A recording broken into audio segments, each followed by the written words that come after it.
Cari amici, ben ritrovati, eventi al territorio, 22esima festa del fagiolo a Covolo di Pederobba. Sì.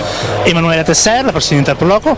Manuela, un traguardo, 22 anni, degno di nota. Quali sono i punti cardine che hanno fatto di questa festa una grande festa? Beh, la padrona sicuramente fa il fagiolo, perché tanti anni che cerchiamo di farlo conoscere a tutti, è sempre più apprezzato, ci sono sempre più persone che vengono anche nello stand alle nostre spalle per prendere proprio anche il fagiolo fresco. Per noi è una gran soddisfazione, perché comunque stiamo promuovendo un prodotto a chilometro zero, e questa è una cosa importantissima.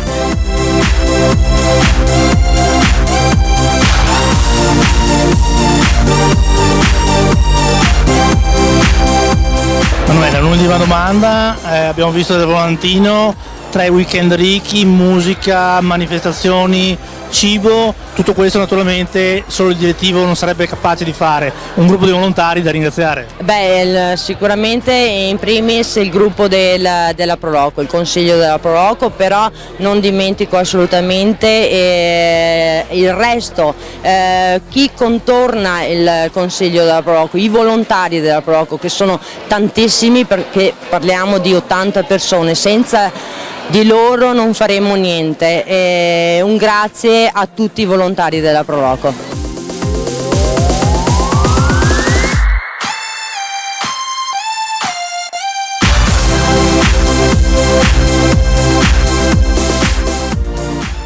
Tommaso Razzolini, consigliere provinciale, consigliere, 22esima edizione della festa del Borlotto di Levada.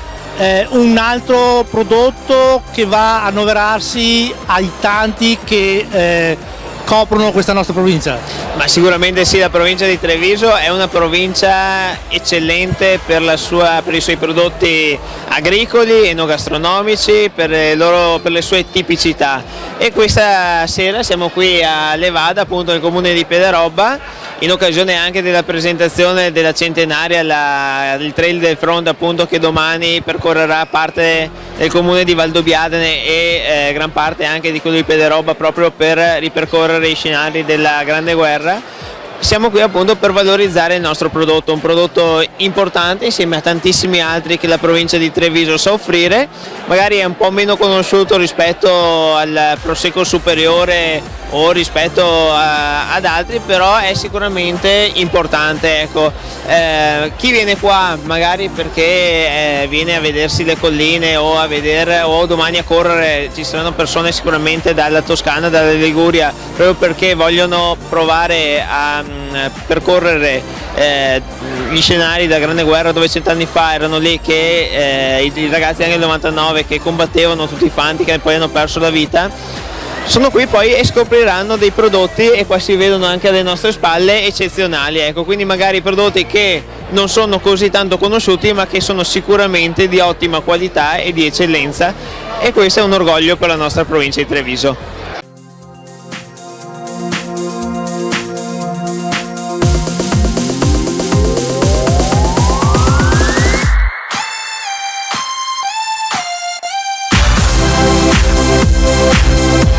Emanuela, per l'invito, noi l'abbiamo accettato volentieri, ti lasciamo i tuoi impegni, sappiamo numerosissimi, grazie mille. Grazie a te, arrivederci. Grazie. A posto. A posto.